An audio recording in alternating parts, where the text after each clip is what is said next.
Bonjour à tous, François de Bitcoin Academy. Aujourd'hui, nous allons explorer le site qui permet de suivre l'évolution des cryptoactifs. Donc, il existe en fait plusieurs sites qui listent et analysent tous les cryptoactifs. Donc, les cryptoactifs qu'on appelle plus communément, les coins, les tokens ou les jetons. Le plus connu, par contre, sur l'ensemble des sites qui listent les cryptoactifs, c'est CoinMarketCap. En tout cas, c'est le site de référence aujourd'hui qui est utilisé par la plupart des traders, des investisseurs, enfin tous ceux qui s'intéressent au monde des cryptoactifs. Donc, on vous propose dans le cadre de cette vidéo d'étudier certaines fonctionnalités du site. Tout d'abord, jetons un coup d'œil aux informations qu'on peut voir tout en haut à gauche. Donc vous avez tout en haut à gauche le nombre de crypto-monnaies, le nombre de crypto-actifs, on va dire, qui sont listés sur CoinMarketCap. En l'occurrence, ici, aujourd'hui, on en a 2094. Donc ce sont tous les crypto-actifs qu'on voit en bas. Donc là, on a 28, 29, 30, mais ça va jusqu'à 2094.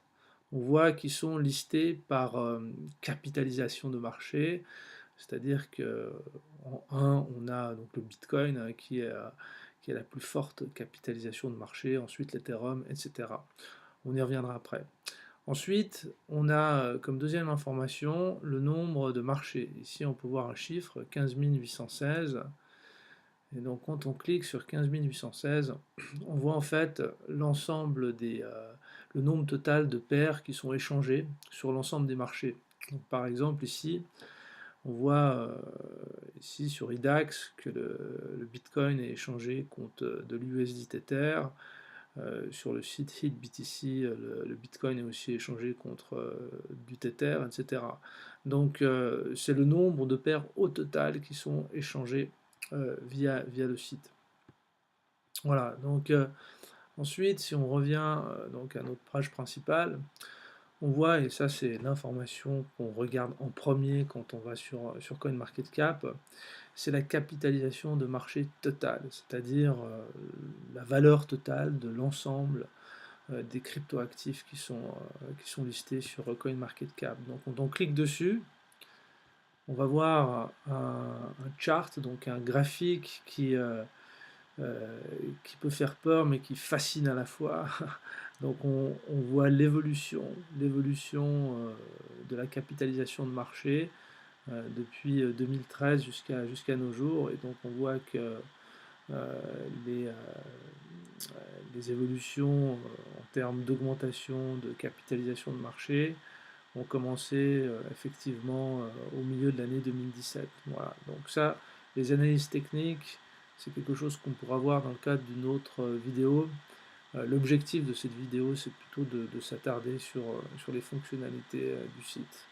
Donc si on revient après sur la page principale, donc on a vu les trois premières informations, et ensuite on a ici le volume des cryptoactifs qui sont échangés, donc qui ont été échangés, pardon, les 24 dernières heures.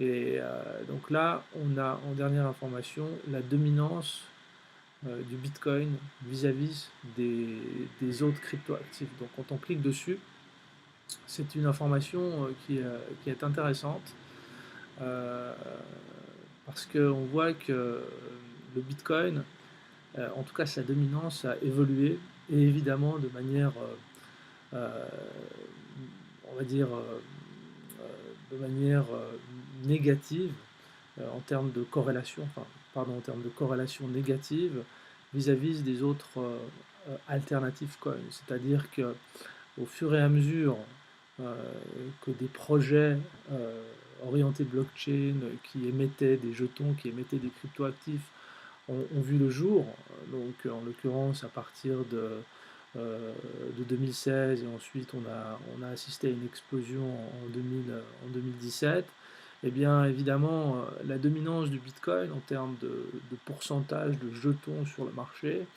en termes de capitalisation, pardon, a diminué et vice-versa. Donc on voit vraiment une corrélation négative au fil du temps. Donc ça, c'est un facteur qui est intéressant. Alors les avis vont bon train quant au pronostic. Est-ce que le Bitcoin va gagner en dominance ou est-ce qu'il va perdre en dominance par rapport au Bitcoin?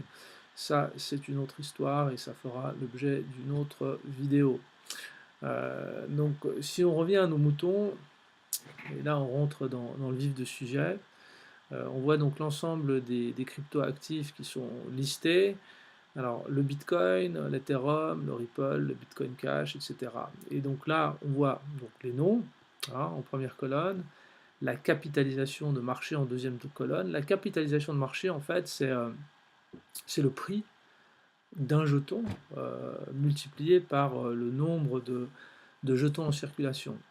Donc, bah, typiquement, pour le Bitcoin, on a un prix aujourd'hui de 6 357 $. Et si on le multiplie par 17 300, on arrive à 110 milliards. Voilà. Donc, cliquons justement sur le Bitcoin pour avoir plus d'informations.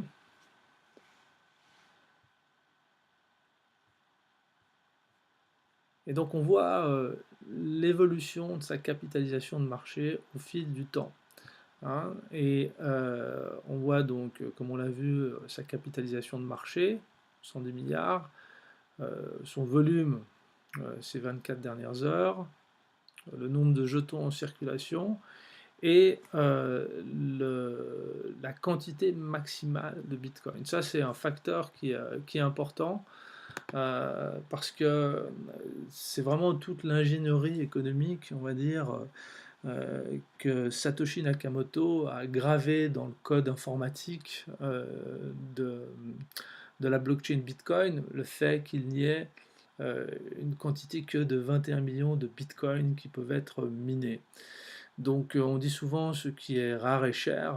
Hein, et alors évidemment, euh, euh, cette quantité, elle pourrait être augmentée, mais il faudrait au fond que la blockchain Bitcoin subisse une fourche en fait. Mais ça, on ne va pas rentrer dans ce détail-là. En tout cas, ça, c'est un élément important quand on regarde un cryptoactif, c'est de savoir si sa quantité est limitée, parce que c'est aussi ce qui donne de la valeur